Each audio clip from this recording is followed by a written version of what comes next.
Hariom friends, आज के सत्संग में हम चर्चा करेंगे सत तत्व की। सत तत्व को जानना जरूरी है। वास्तव में हमारा स्वरूप, हमारा रियल नेचर वही सत तत्व है। उसको इंग्लिश में कहा रियलिटी,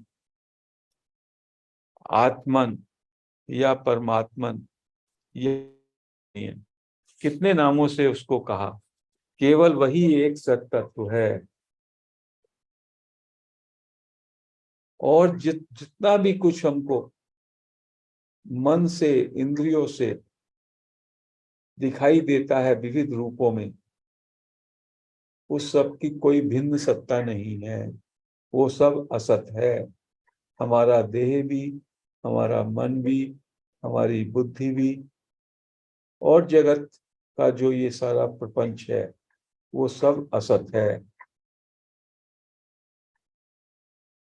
महर्षि रमन कहते हैं कि चैतन्य, जिसको आप कॉन्शियसनेस भी कह सकते हैं, अवेयरनेस भी कह सकते हैं, आत्मा भी कह सकते हैं, वह ही सत वस्तु है, वही सत तत्व है।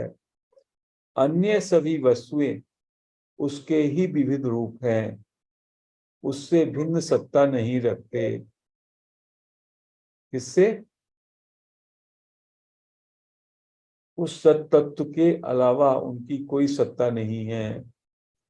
जैसे सोने के विभिन्न आभूषण, उनकी अपनी कोई स्वतंत्र सत्ता नहीं है। सोने के अलावा सोने के गहने, उनकी सोने के अलावा कोई सत्ता है? सोने से ही वो विभिन्न रूपों में बने हैं, ढले हैं।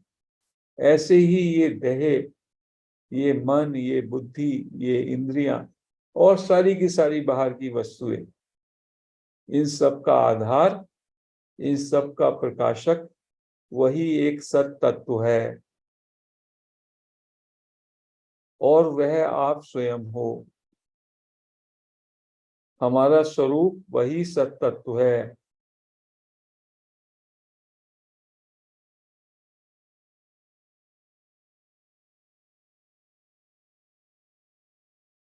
मैं के होने पर, मैं के होने पर तुम और वह का अस्तित्व आता है। मैं के पैदा होने पर, जब मैं सो करके उठता हूं, तो मैं का जन्म होता है, अहंकार का जन्म होता है। और मैं के जन्म होने से तुम और वह का भी जन्म हो जाता है। और इस तरह विविधता से पूर्ण नाम और रूप के जगत का निर्माण हो जाता है।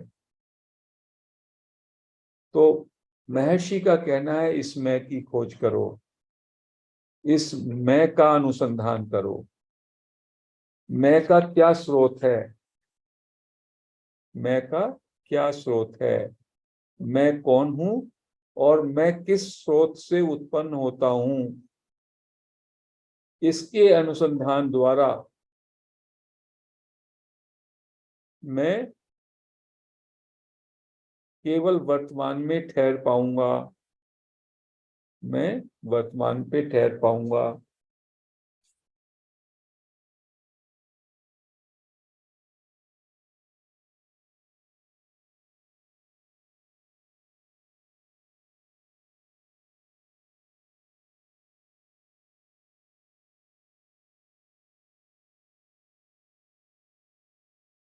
आत्मा या सत वस्तु या सत तत्व द्वैत रहित है। आगे कहते हैं महर्षि रमन कि सत तत्व जो है वो द्वैत रहित है, अद्वैत है। इसलिए उसे देख पाना संभव नहीं। किसको देख पाएंगे? एक देखने वाला होना चाहिए और एक जिसको देख सकते हैं। हमारी ये भ्रांति है, मैं आत्मा को देखूं, मैं परमात्मा को देखूं, यानी मैं द्वैत में चला जाता हूं। तो उपनिषद कहते हैं, ये महर्षि रमन का कथन मैं पढ़ रहा हूं, उपनिषद कहते हैं आत्मा को देखो, और परमात्मा को भी देख लो। यदि आपने आत्मा को देख लिया तो परमात्मा को भी देख लिया। लेकिन इन शब्दों को समझना मुश्किल है, क्योंकि आत्मा द्वैत रहित है, तो उसे देख पाना संभव ही नहीं। फिर परमात्मा जो कि और विराट है, उसको देखना तो और भी बड़ी बात है। उसे कैसे देख सकेंगे? उसे कैसे देख सकेंगे, ये इस बात को जानना जरूरी है। पूरे जीवन हम परमात्मा के दर्शन हो जाएं, साक्षात्कार हो जाए, द्वैत भाव में रहते हैं। मैं अलग और परमात्मा अलग, मैं अलग और आत्मा अलग, उस द्वैत भाव के भ्रम में हम जीते हैं। कहते हैं उसे कैसे देख सकेंगे, और फिर उसका उत्तर भी देते हैं, ऐसा तब संभव है जब हम उसके भोज्य बन जाएं।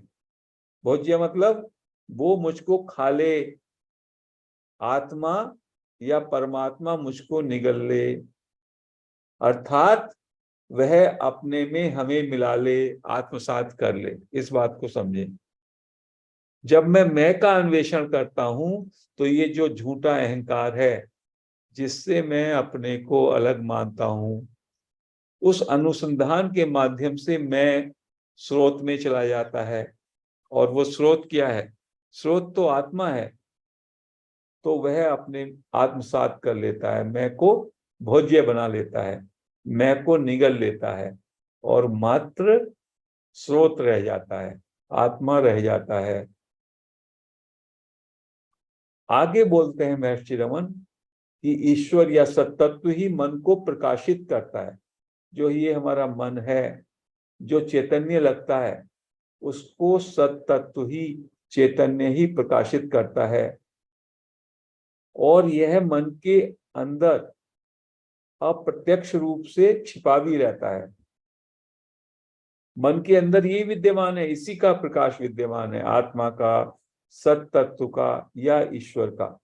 इसलिए मन को चारों ओर से हटाकर अपने ही भीतर छिपे ईश्वर पर लाना और उस पर उसे स्थिर करना, यही ईश्वर को देखना है। Withdrawing mind from outside. और मन क्या है? मन का दूसरा नाम है मैं पे स्थिर कर डालो और मैं के स्रोत को देखो, मैं के स्रोत की खोज करो। तो मैं पर आपने स्थिर किया और मैं के स्रोत को का अनुसंधान किया। इससे भिन्न कुछ भी ईश्वर दर्शन नहीं, ऐसा महर्षि करते हैं। ईश्वर दर्शन, सत दर्शन का मतलब यही है कि मैं पर स्थिर हो जाओ। मैं क्या है, मैं कौन हूं, और मैं की उत्पत्ति कहां से होती है, केवल इसका अनुसंधान करो। इसके अनुसंधान से धीमे धीमे ये मैं भोज्य बन जाएगा। भोज्य का मतलब ये निगला जाएगा स्रोत से। स्रोत से ही तो उत्पन्न हुआ, स्रोत में ही वापस विलीन हो जाएगा। आगे एक और महत्वपूर्ण बात कहते हैं, मैं देह मैं नहीं कहती। देह को मैं मानता हूं, बट क्या देह कभी कहती है मैं? और न कोई ऐसा कहता है कि सुसुप्ति के समय मैं नहीं था। जब मैं गहरी नींद में सोता हूं, तब क्या कोई कहता है कि मैं था या नहीं था? मैं के उदित होते ही सब कुछ उदित होता है। अतः सूक्ष्म बुद्धि के द्वारा इस मैं का उदय जहां से होता है उसका पता लगाओ। कहते हैं सो रहे थे हम, तब मैं नहीं था, मैं नहीं था उस समय। सो जाते हो तो मैं विलीन हो जाता है, और सो के उठते हो तो मैं उदित होता है, अहंकार, ईगो का जन्म होता है, माइंड सक्रिय होता है, और फिर सारे जगत का, विविध वस्तुओं का, विभिन्न नाम और रूपों का खेल, वो हमारे सामने जगत प्रपंच का उदय हो जाता है। इसलिए आपको क्या करना है ज्ञान मार्ग में, ये मैं का उदय कहां से होता है, from where mind is arising, from where I is arising, उसका केवल पता लगाना है, उसका अनुसंधान करना है। कैसे करेंगे? जैसे कि एक गोताखोर समुद्र की तलहटी में मोती को पाने के लिए गोता लगाता है और उसकी ढूंढ जारी रहती है, और जब तक वो उस मोती को नहीं पा लेता तब तक वो बार बार गोता लगाता रहता है। तो आपको भी मैं के स्रोत में, मैं के स्रोत का अनुसंधान करना है। अरे ये मैं कहां से उत्पन्न हुआ? और इस बात को स्पष्ट करते हैं महर्षि, देह चेतन नहीं जड़ है। देह जो है ये हमारा शरीर, ये तो जड़ है। और आपने देखा ही होगा जब चेतन तत्व हट जाता है तो ये शब हो जाता है। और सत तत्व जो है आत्मा, उसका न तो उदय होता है न उसका अस्त होता है। आत्मा हमेशा ज्यों के त्यों स्थिति में हमेशा जीवंत और प्रकाशित रहती है। लेकिन देह के अंदर, देह की सीमाओं में एक अन्य वस्तु का ही उदय होता है, एक अन्य वस्तु बन जाती है। देह देह और आत्मा के मध्य ये प्रतीत होती है।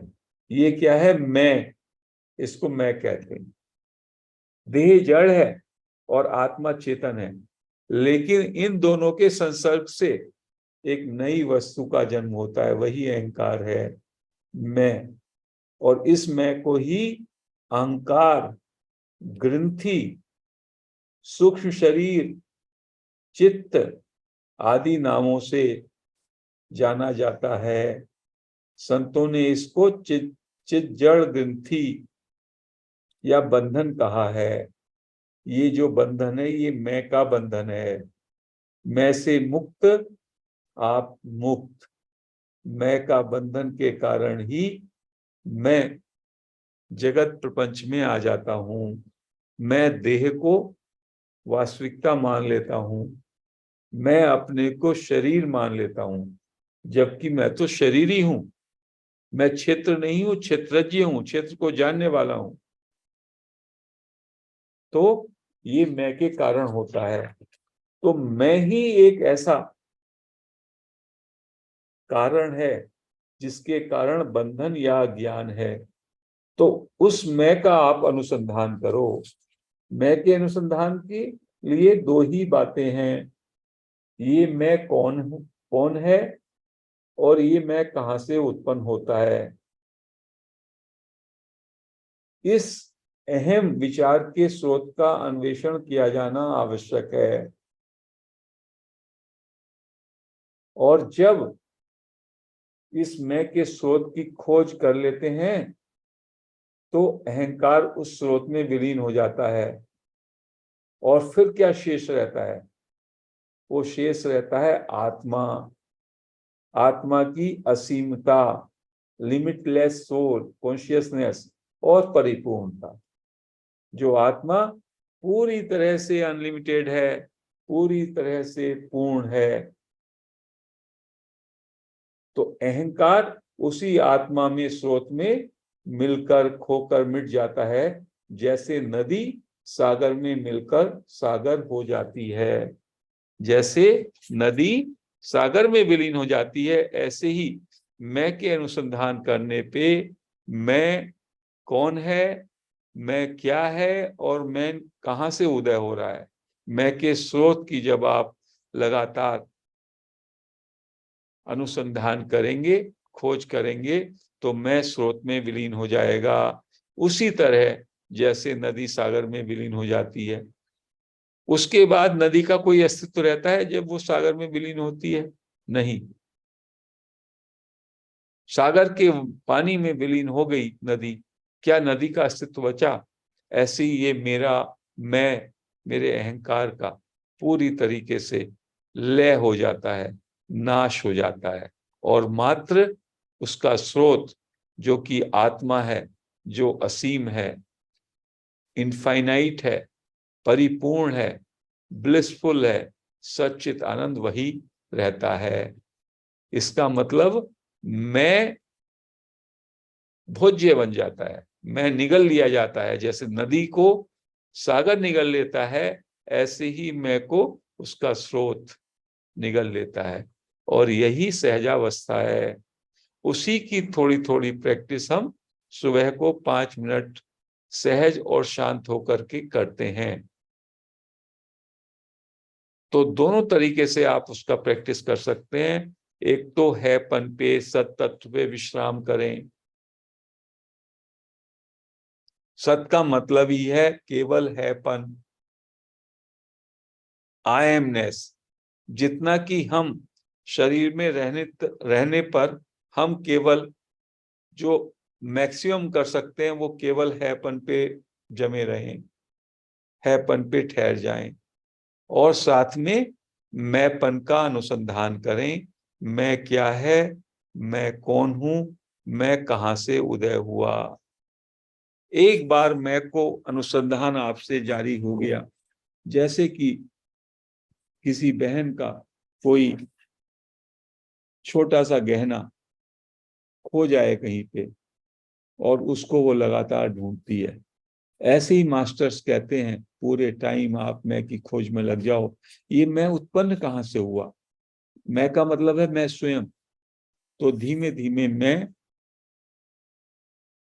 कमजोर होता चला जाएगा। मैं अपने सोर्स में जहां से वो उत्पन्न हो रहा है वहीं पे ठहर जाएगा। और लगातार अनुसंधान से मैं विलीन हो जाएगा, मैं समाप्त हो जाएगा। आपका जो ये सेंस ऑफ सेपरेशन है, आपका जो ये नाम और रूप से युक्त व्यक्तित्व की, जो अहंकार युक्त व्यक्तित्व की एक स्थिति है जो कि भ्रांतिपूर्ण है, उससे आप मुक्त हो जाएंगे। वही बंधन है, उससे मुक्ति ही मुक्ति है, जीवन मुक्ति। तो महर्षि कहते हैं कि सत्तत्व को बौद्धिक रूप में जानो और फिर मैं का अनुसंधान करो आत्मविचार के द्वारा, सेल्फ इंक्वायरी के द्वारा। तो इन्हीं शब्दों के साथ आज हम इस चर्चा को विराम देते हैं। हरि ओम।